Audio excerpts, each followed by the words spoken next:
Budowę pałacu w Wejherowie rozpoczął w 1767 roku Ignacy Franciszek Przebędowski. Rodzina Przebędowskich zakupiła dobra wejherowskie od ówczesnego ich właściciela, królewicza Jakuba Ludwika Sobieskiego w 1717 roku. Po pierwszym rozbiorze Polski w 1772 roku, kiedy Prusy Królewskie zostały włączone do państwa pruskiego, Ignacy Przebędowski sprzedał dobra wejherowskie swojemu kuzynowi Janowi Antoniemu Przebędowskiemu. Kolejnym właścicielem Wejherowa został ród Kaiserlingów. Około roku 1800 hrabia Otto von Kaiserling dokończył budowę pałacu. Oba skrzydła pałacu zostały dobudowane w trakcie rozbudowy w 1857 roku. Pałac w stylu angielskim otrzymał formy neogotyku. Kaiserlingowie władali pałacem do końca wojny. Herb rodu znajduje się w szczycie nad wejściem. Obecnie w pałacu mieści się Muzeum Piśmiennictwa i Muzyki Kaszubsko-Pomorskiej, które otworzyło swoje podwoje dla wszystkich chętnych w Europejską Noc Muzeów. Przed pałacem ustawiono rzeźbę kaszubskiego stolema z 2010 roku autorstwa Julii Głąbiowskiej. Do obchodów Nocy Muzeów aktywnie włączyło się koło gospodyń wiejskich z Bolszewa, przygotowując kaszubskie smakołyki dla wszystkich chętnych.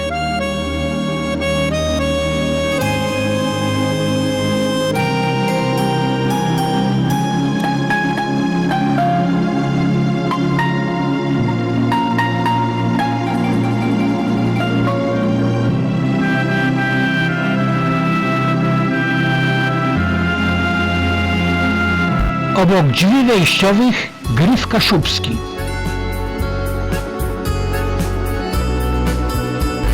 Początki muzeum to 1962 rok, kiedy to w sali Zrzeszenia Kaszubsko-Pomorskiego zorganizowano wystawę prywatnych zbiorów piśmiennictwa kaszubskiego.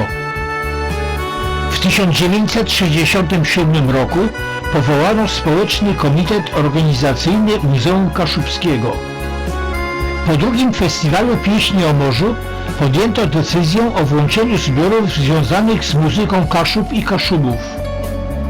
W Noc Muzeów oglądamy nie tylko zbiory, ale również pokazy sztuki kaszubskiej, tkactwa, haftu, produkcji tabaki. Warto zwrócić uwagę na pięknie polichrojne ściany i sufitów we wszystkich pomieszczeniach pałacu.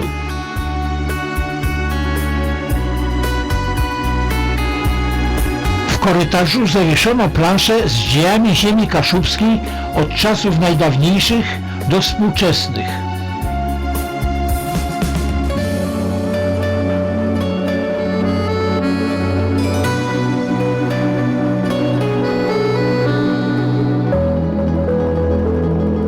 W tym strasznym korytarzu słychać upiornie śmiech czarownicy.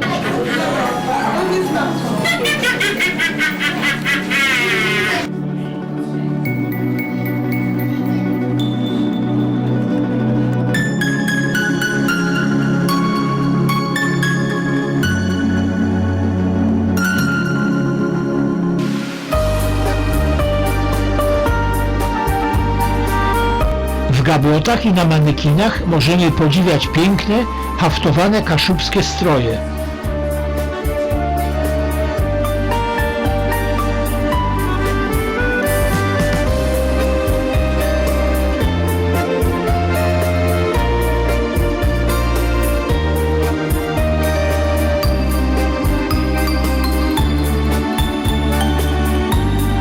Historia wejherowskiej linii rodu, który jako ostatni władał tym pałacem.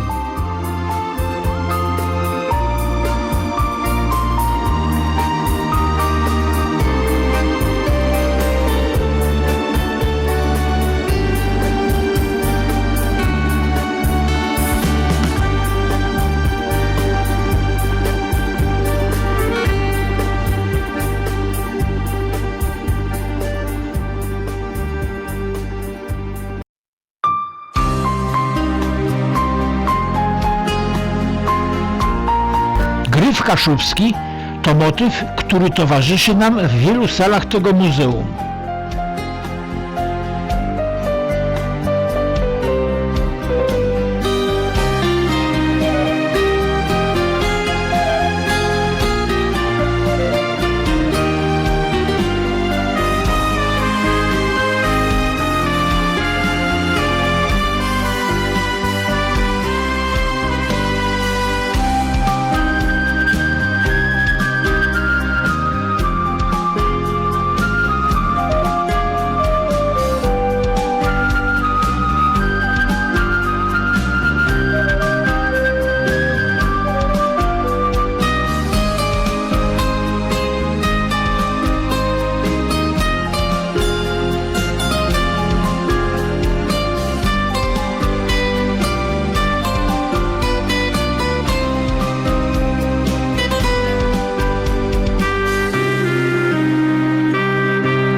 Pamiątki związane z powstaniem Zrzeszenia Kaszubsko-Pomorskiego. Dzieła pisarzy kaszubskich.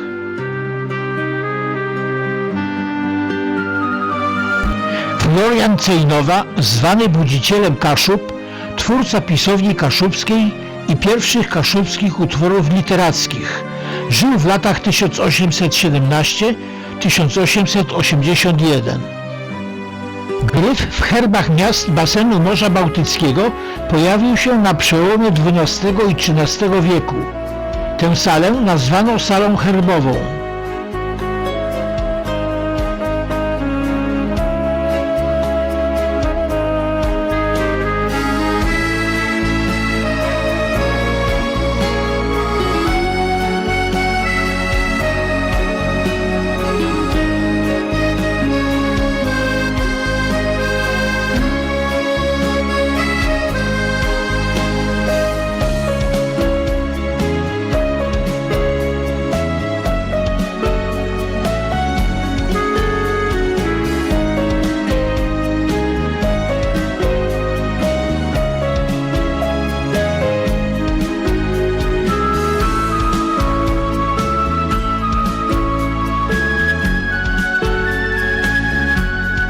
Przykłady herbów szlachty pomorskiej.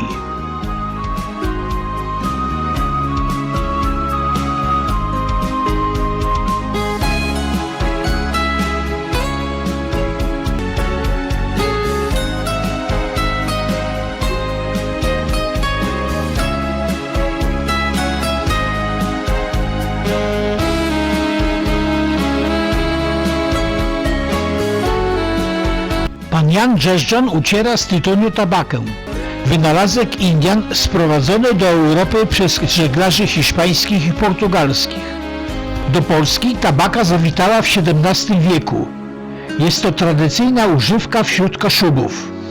Tytoń jest aromatyzowany przez różne dodatki. W Polsce i Europie odbywają się różne imprezy związane z tabaką. 17 lipca jest ogólnopolski Dzień Tabaki. Przy tych stołach zorganizowano warsztaty dla dzieci w zdobieniu wzorami kaszubskimi drewnianych tabliczek.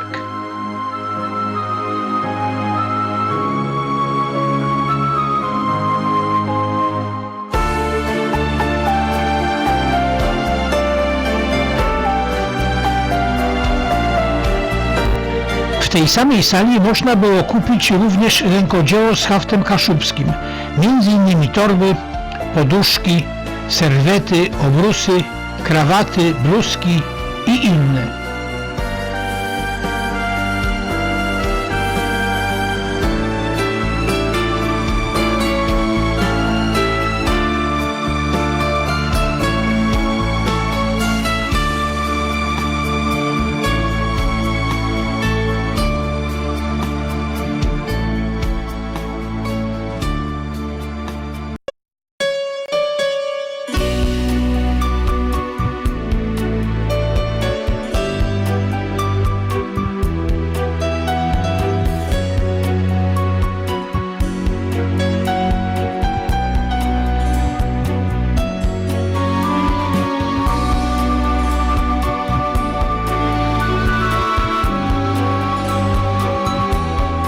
gablotach zgromadzono nagrody zdobyte podczas festiwali pieśni i muzyki kaszubskiej.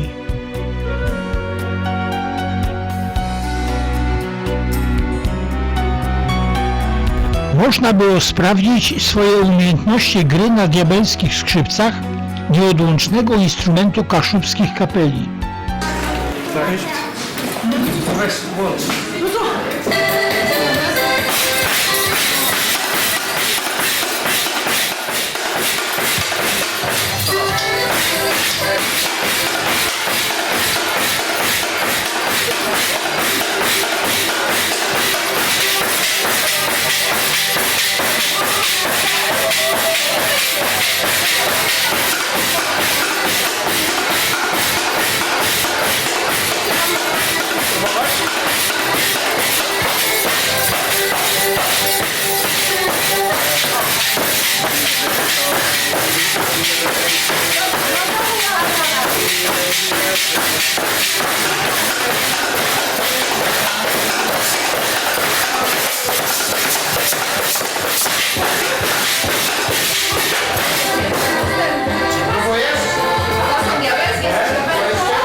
To je krótci, to je dłudzi, to kaszebsko stoleca. To są basy, to są skrzypci, to łezneczą kaszeba. Łezneczą kaszeba, basy, skrzypci, krótci, dłudzi. Muzeum organizuje również wystawy czasowe.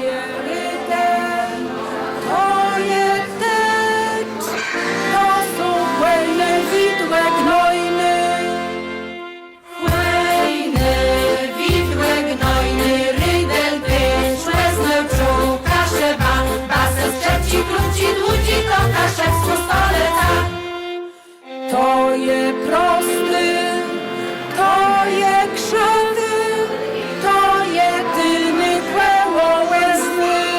Dużą popularnością cieszyło się monidło z kaszubskimi stolemami. Widłe gnojny, rydel, deszcz, łezno,